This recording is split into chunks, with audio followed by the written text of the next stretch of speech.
What's up, guys? So in this video I want to address a issue that it seems like I'm the only one that addresses, that I'm the only one that finds concerns with it being done, and that is the issue of touching and hyping up the dog, rewarding the dog, all this, basically interacting with the dog while it's engaged. What is appropriate and what is not appropriate. So let's break this down. I'm gonna play it through, let you see what's going on, and then we address thoughts, concerns, all that.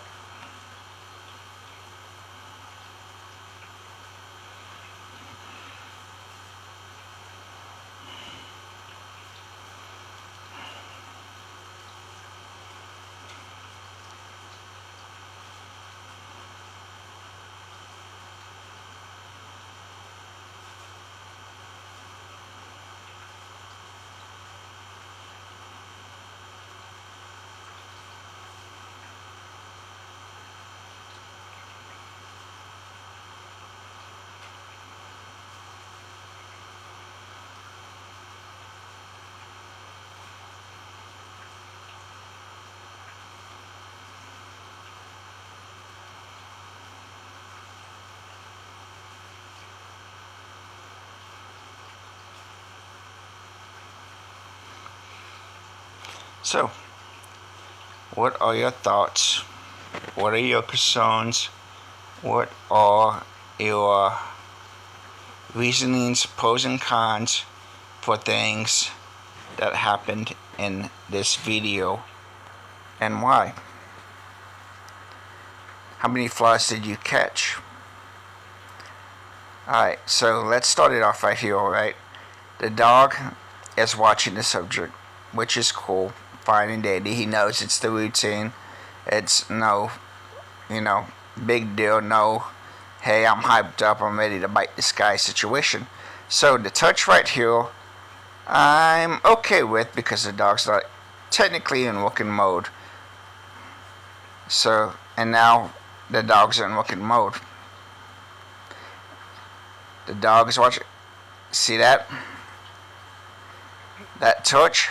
Notice how the dog looked back. Why did the dog look back? The dog looked back because the natural instinct, the natural understanding of that dog is, hey, I'm hyped up to engage something. Something touches me, it must be a threat.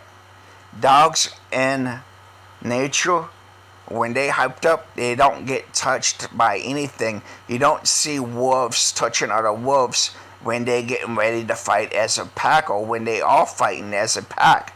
No, it doesn't happen. And that's why, because the dog's natural instinct, the canine's natural instinct, is everything is a threat, because I'm in fight mode. And notice right there, the dog's tongue is out, it's wagging, its body is not moving with the guy. Its head is, but its body is not. It's because that touching is relaxing the dog. It's taking it out of the sense of, hey, there's a threat presence. It's building more of equipment fixation, more of a regimental routine circuits performance. That's all this type of stuff does for the dog. It's not keeping the dog in the mind frame of wanting to fight, needing to fight, or being in the fight. Notice how it looks back. It wants approval because the guy stopped touching it. Now he touches it again to try to get it wrapped up and everything. And it looks like he's kind of wrapped up, but that's because he finally gave him the command to bite, and not just a command to watch.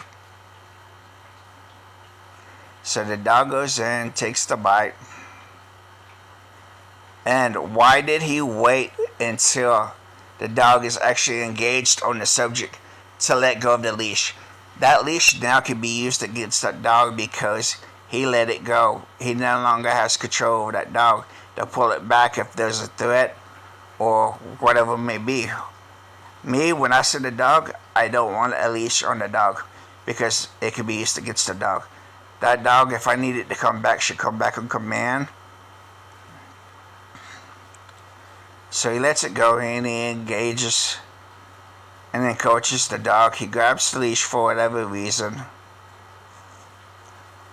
That right there, see how he's tapping the subject? If you want to encourage the dog to bite, to fight someone, you don't touch the dog. You touch the threat. You touch the subject. Because in the dog's mind, what it's doing is thinking, hey, we are working as a team. This is a team effort. And we are handling this together. And it also tells the dog that, hey, this is what needs to be engaged. Because I'm attacking it, you have to attack it as well. Type of thing. It's a pack mentality. What I don't like is it is holding the subject. It's not pulling the subject or pushing the subject. I really don't believe in push bites because most of the time when you push, you don't push the subject down. You push into the bite and hold, and it's usually done on the front, like the bicep, the folded forearm, and it causes the subject to be able to fold on you and stuff to be able to control the situation. So I'd rather see this dog pulling, even with the guy tapping the subject in a fighting manner, showing the dog that, hey, this is what you need to engage. You can still do that with the dog pulling the subject back towards you out of control of the situation. Because see how the guy is able to move forward, even if it's just a little bit. Now he coaches the dog right there on the bite. That I don't agree with because I'm going to rewind it just a tad bit and let you see the whole thing through. The dog is trying. Now watch, the dog comes down.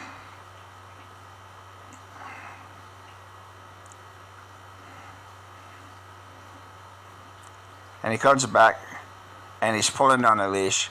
No, that should not be happening. He's putting resistance on that dog. That dog is trying to hold that bite, trying to go with that subject. That's what I mean by holding a bite.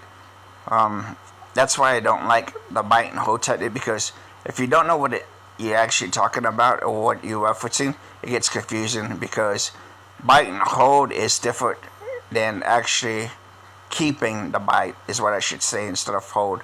So biting and holding is different from keeping the bite. Keeping the bite means that you don't let it go, you follow that subject.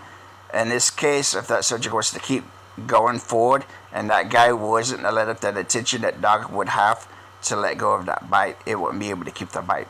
So that's what I meant by hold when I said it a while ago, instead of bite and hold, as far as just hanging from the guy and letting the guy do whatever.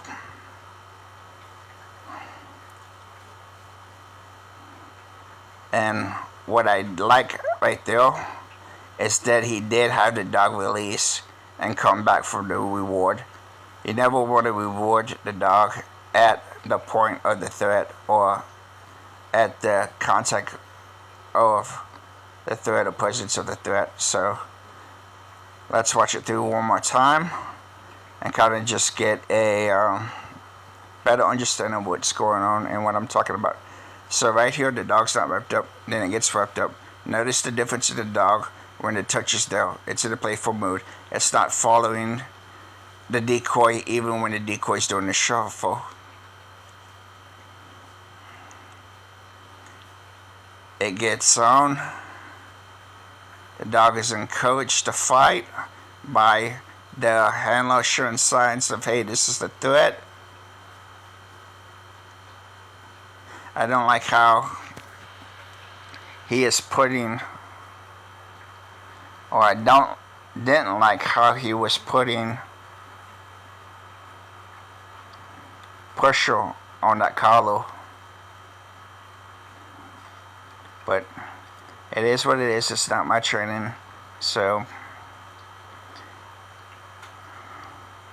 any questions, comments, or concerns, feel free to drop them below.